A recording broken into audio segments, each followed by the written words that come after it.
Good morning, ladies and gentlemen, boys and girls. So today I want to talk about the biggest story of 2017 that no one ever heard about. Before I get on to that, actually I want to bring up a really important and critical issue that if you haven't heard of, you probably need to address right away. And that is that Intel microchips have been discovered to have a huge vulnerability and exploit. And basically, it says it makes everything stored on that chip vulnerable to hackers. In other words, they say Intel chips, when used for malicious purposes, have the potential to improperly gather sensitive data for computing devices that are operating as designed. And it said that unfortunately, the fix would result in a significant slowdown of CPUs and the resultant machine. So it says, because the exploit takes advantage of a technology intended to accelerate the performance of the processors, the fix slows them. Intel sacrificed security for speed over the years, and they did not address this security exploit because they just wanted to make faster chips for cheaper prices because they knew it would lead to a significant boost in sales, which it did. And when we look at the other major chip manufacturer, AMD, Advanced Micro Devices, hackers have said that even AMD chips are exploitable and have this exploit that makes all of them hackable, although they said the hack is a lot more difficult on AMD chips than Intel chips. But in any event, this is super important news because if you keep corporate confidential information or financial confidential information like passwords to financial websites and your username, etc., then it almost means that we have to go back to Stone Age method of keeping records, of keeping confidential information, which is basically keeping it on a piece of paper and using a pen to note this and keeping it locked up somewhere rather than storing it on your computer, because apparently all that information is hackable. So it's really important that if you have any information that you don't want anyone to access on any device that uses a processing chip or microchip like an iPad, laptop, desktop, computer, smartphone, that you go search the internet and see what you have to do to protect that information, which may be, the solution may be going back to the Stone Age, like I said, and just keeping all that information noted on a piece of paper and pen. So, and again, when you search for this, don't use Google because that's another state-sponsored internet search engine that has a lot of ties to the alphabet agencies. I believe Julian Assange of WikiLeaks documented that fully in a book that he wrote, so you can go search for that as well and read about that if you don't know.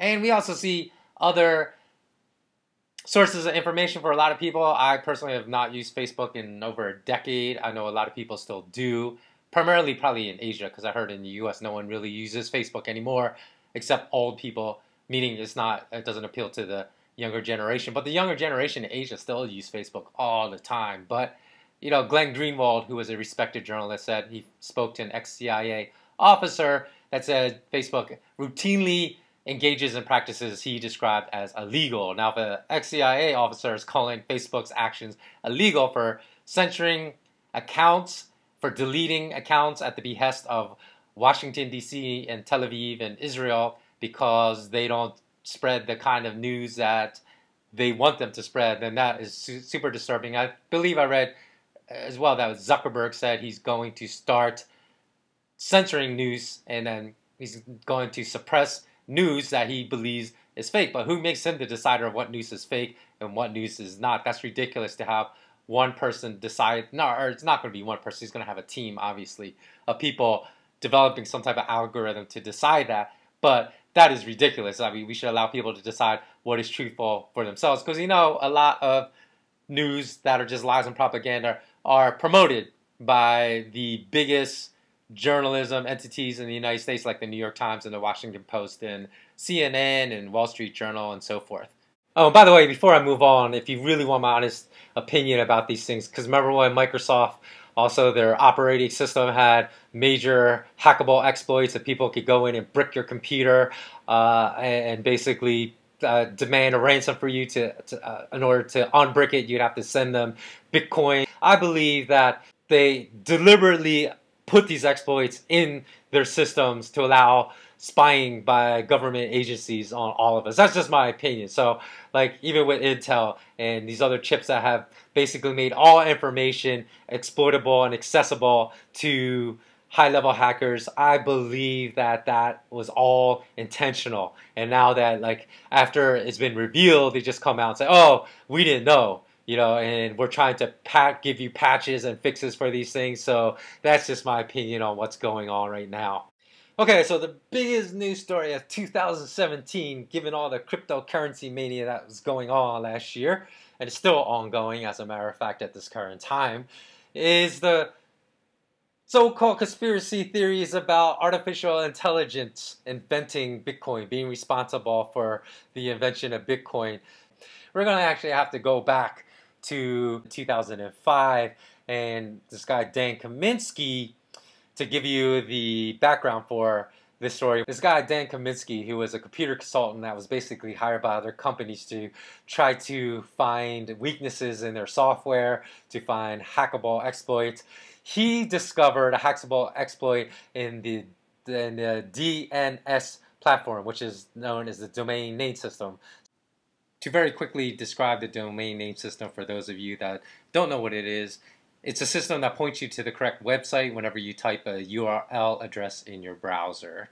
The DNS protocol stores a location of 1 billion web addresses around the entire world and routes every piece of internet traffic in the entire world. So Kaminsky, when he would find these security exploits in certain web pages, he didn't think that it applied to the entire DNS protocol, but actually he found a vulnerability that gave him the power to transfer millions, if not billions of dollars out of bank accounts worldwide. In fact, he could have been the real life Mr. Robot if he wanted to. He could have crashed the entire banking system because basically he found an exploit that would give him access and control over any website in the entire world that he wanted to, including all bank websites that would have given him the ability to steal all usernames and all passwords.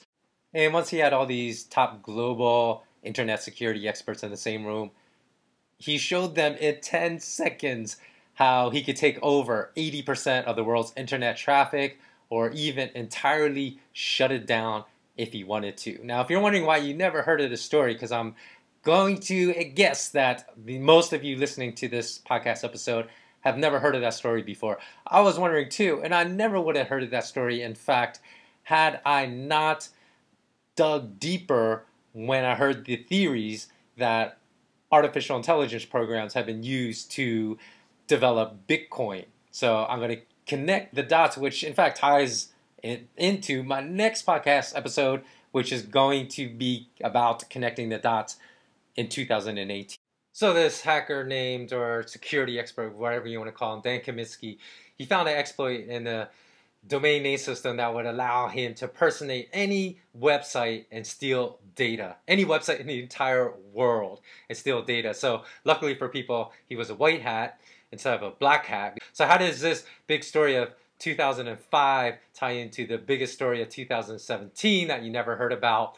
And I'm going to connect the two dots right now, because the biggest story is not the fact that Bitcoin may have been invented by artificial intelligence. The biggest story is what happened when this obviously very, very capable security analyst, Dan Kaminsky, that found the largest exploit in the entire world that put the entire global internet at risk of being shut down, or billions of dollars funneled off from financial companies all over the world. What happened when he tried to hack Bitcoin? Because originally when Bitcoin came out on the blockchain, Dan Kaminsky said, he's the one that discovered this exploitable hack in the domain name system. He said, man, I'm going to be able to find so many exploitable hacks, and Bitcoin's not even going to be funny. It's going to be so easy to do.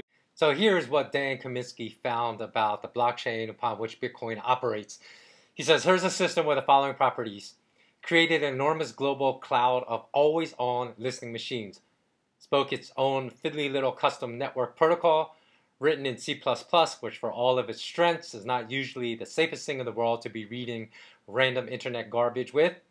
Directly implemented the delivery of a pot of gold at the end of the rainbow for any hacker who could break it.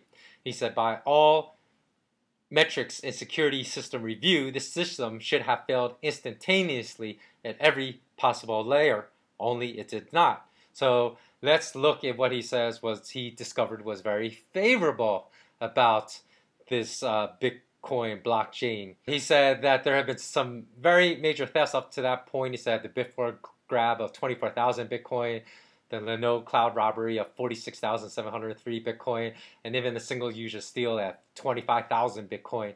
But he said Bitcoin's profoundly cool design allows one to track the thieves.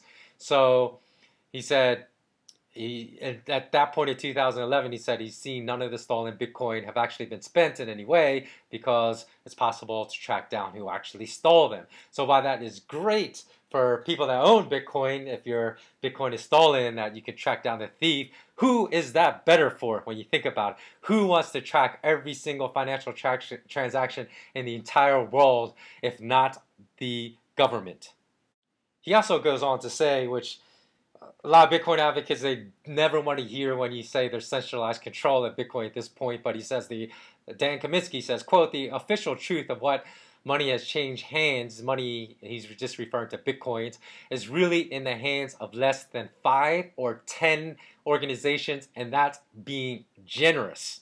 So he said less than 5 is being generous, that it may actually be in the control of 4 or 3 organizations, which is absolutely centralized control. So this is obviously just a matter of if someone steals Bitcoin from you, it's a matter of the people that control Bitcoin want to help you find the person that stole it from you, because they very well may not want to help you. Or for instance, I think the FBI owns a great deal of Bitcoin from their confiscation of Bitcoin from the owners of Silk Road, that if someone steals Bitcoins from the FBI, of course they're going to use the ability to track down any theft, to identify the thief of Bitcoin, to get those stolen Bitcoin back. So the latest marketplace to be hacked was NiceHash, or at least the latest I saw at the end of last year, in which $64 million of Bitcoins were stolen. So that's the crazy thing is I know a lot of people that dabble in Bitcoin in Asia, and they still continue to store their Bitcoins in online wallets instead of offline wallets. So they're not even aware of the security issues that are affiliated with storing online, which is insanity to me. That you're going to be involved in this market and don't understand that the only safe method is to store it offline. But this is where it gets really interesting. So Kaminsky said he quickly identified 9 ways to compromise the system, and he scoured the Bitcoin's code for insertion point for an attack. And he said, I came up with beautiful bugs, but every time I went after the code, there was a line that addressed the problem.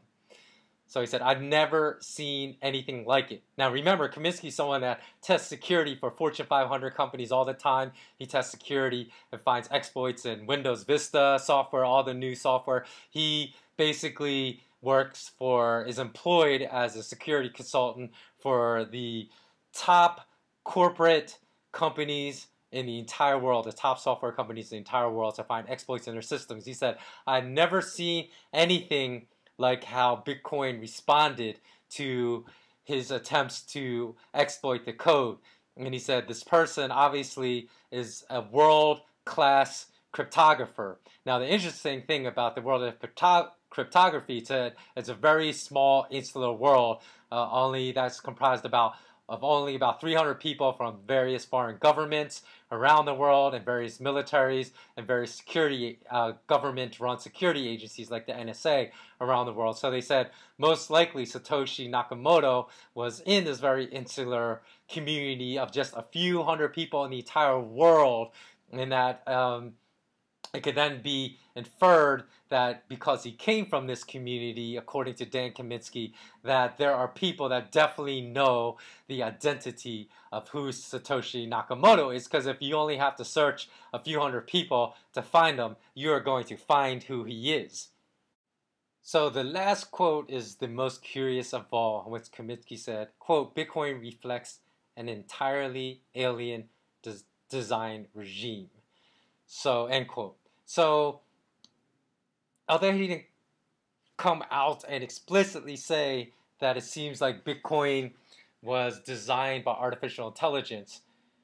By saying that Bitcoin is an entirely alien design regime, he's saying basically it seems like no human could have invented Bitcoin. And remember, this is one of the top security experts in the entire world saying it doesn't seem reasonable that a human being could have developed Bitcoin, and that Bitcoin was developed by artificial intelligence. Now remember, Bitcoin was developed and first released in 2009. So that is a good 9 years, almost a decade ago. And the only entities that had probably access to advanced artificial intelligence at that point are governments. So the fact that, is being presented that the whole narrative of Bitcoin possibly being invented by artificial intelligence is a whole conspiracy theory. Now that in itself could be the conspiracy theory. So that's why the biggest story of 2017 that no one ever heard about, because although that story went pretty viral, it was presented as a conspiracy theory when in fact the top global security expert, or at least one of the probably top 5 global security experts in the entire world, said the exact same thing back in 2011, that he suspects that some type of artificial intelligence program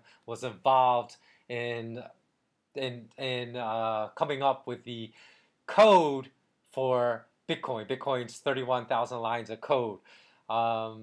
And that is a really interesting thing, because if true, if Kaminsky, which he basically, his postulations and his opinion that he voiced in 2011, which nobody really gave much attention to, that Bitcoin may have been created by artificial intelligence. And in fact, in his opinion, it was invented by artificial intelligence. Either that, or he said a genius probably that would have to mimic someone like Nikola Tesla on that kind of genius level. And of course, that is very feasible. But the thing is, if it was invented by someone that has genius intellect comparable to Nikola Tesla, then he's definitely going to be known within the cryptocurrency community, because as I said, it's a very insular community that consists of maybe about 300 people. So people are going to know who this person is that is the top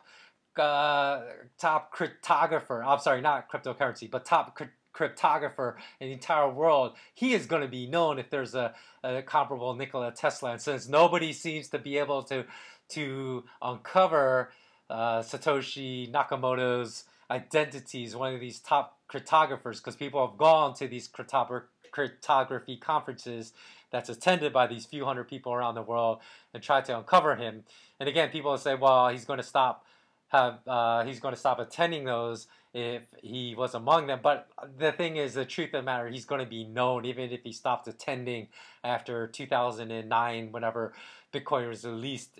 He would have attended beforehand, and his identity would have been known before then. So then the only logical conclusion is that it's an institution that invented, a government institution. And in 2017, they're trying to poo-poo that as just a great conspiracy theory, instead of going back to what Kaminsky said in 2011, as that, it's most likely going to be a government agency that invented Bitcoin. So that is the biggest story of 2017 that no one's talking about, because the mainstream media is absolutely burying it. In addition, if you go listen to the 2 parts of the Is Bitcoin a Trojan Horse episode that I've already uploaded, you're going to see that there's going to be an event that's really going to challenge one of the narratives and one of the things I keep saying about a lot of cryptocurrency investors, and the fact that they keep lauding cryptocurrency as the type of currency that's going to free the world from the criminal grip of bankers. And because what's going to happen by the first quarter of this year is that the test network for OGC transactions is going to be launched. Now, what's OGC? OGC is 1 gram coin. What is that? It's a cryptocurrency that's going to be limited to production of only 12.4 million coins, and it runs on the same blockchain, the same encryption as all other cryptocurrencies out there. But the only problem is it's being launched as a stable form of currency versus a speculative form of currency, because it's actually backed by 1 gram of gold. Now, if you ask people, look at all these cryptocurrencies with same attributes. One is backed by nothing but air, or several are backed by nothing but air, but one is backed by 1 gram of gold. On the surface level, people say, I'm going to buy the one backed by something tangible, backed by gold. I'd rather have something backed, a cryptocurrency backed by gold than cryptocurrency backed by air.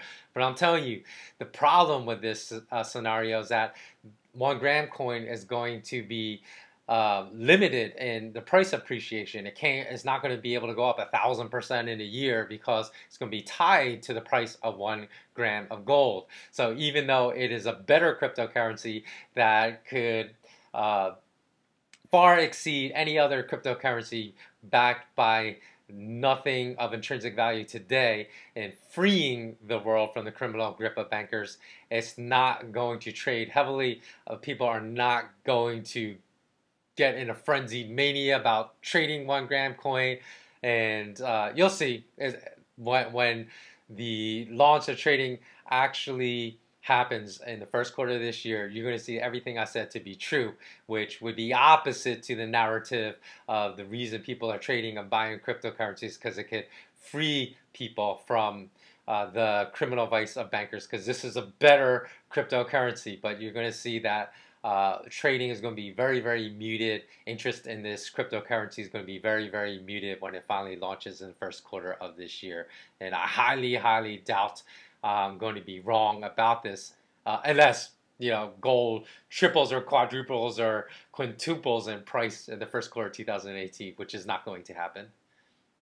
Please note that this is going to be one of the very last uploads for my SK Wealth Academy channel on YouTube, but I am going to continue these podcasts, and it's called the Tao of SK Wealth Academy podcast. So you can download it for free on iTunes. Someone told me the clipping rate was annoying, so I'm going to lower the volume. So thank you for that comment. I do read the comments. I just don't have time to respond. I barely have time to make these podcasts, because usually when I do, it's 2 or 3 a.m. in the morning, and I'm getting by on 4 or 5 hours sleep just to make these podcasts. So I do hope you guys appreciate them, even if just a handful of people only comment on them. Hopefully more people listen to them, and because I literally make no money. YouTube censors me all the time.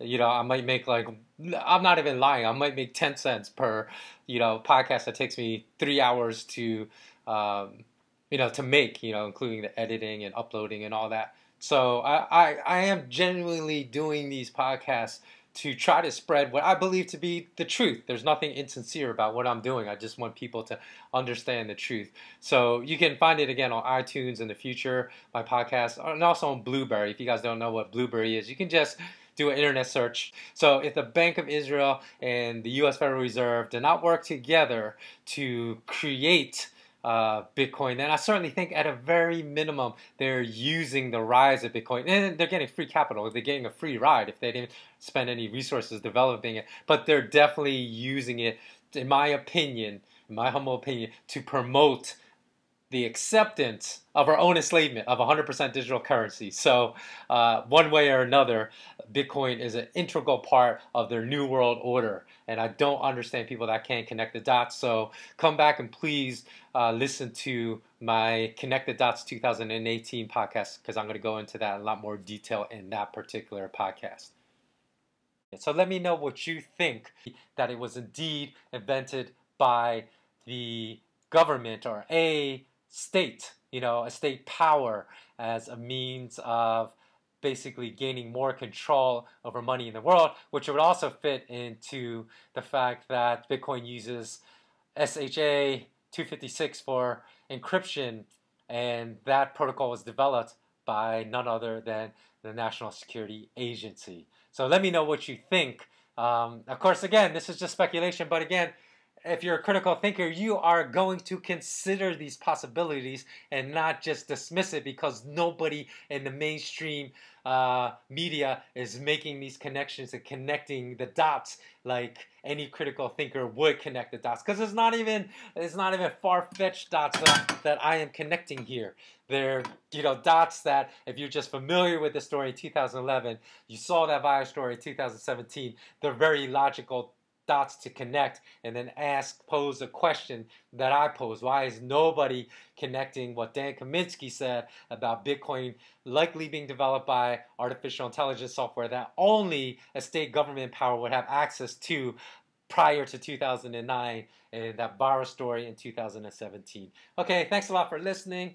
Have a beautiful day or beautiful night depending upon when you're listening to this. And always, always, always remember to remain intensely curious. Until next time, this has been another Smart Knowledge Wealth Academy podcast. Take care.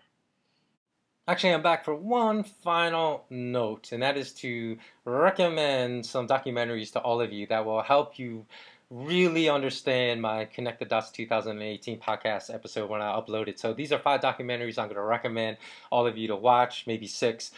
One, The True Cost. It's about the disposable fashion industry. And although I knew a lot of the things that were in The True Cost, the human side of it, because they interviewed a lot of these people that really amount to modern day slaves in Sri Lanka that manufacture the clothes that go into H&M, Uniqlo, Zara. Because I boycott all those clothing stores now. I will not buy a single item of clothing from any of them. So The True Cost is fascinating. It's really interesting too. That's number 1. Number 2, Dirty Wars by Jeremy Scahill, because that really goes into the root of what is giving rise to increasing terrorism across the world, what kind of propaganda is the mainstream news really telling us about these increasing hostilities between nation states. So Dirty Wars is a great, great movie by Jeremy Scahill.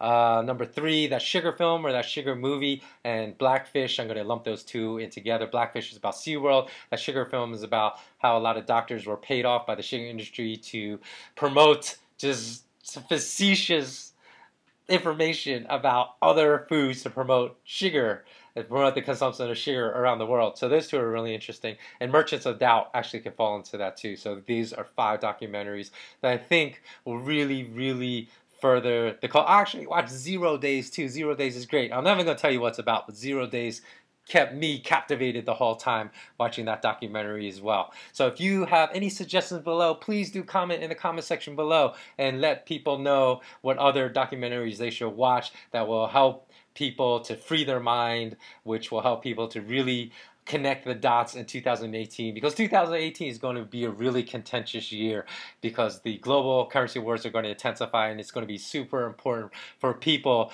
to really be alert to what is truth and what is propaganda, see through the illusions of perception that's being propagated, because a lot of perception is being propagated today as reality, and people cannot see reality because we're so used to internalizing perception as reality. And we're even moving that way into technology where virtual worlds were being herded into these virtual reality worlds where virtual reality may become so lifelike that most people are going to live in a fake world versus the real world or RL, real life. So that's just something to keep in mind. Comment below. Give more suggestions for other documentaries to watch. And that's all for today. And have a beautiful day, beautiful night, beautiful week, and beautiful month. Take care.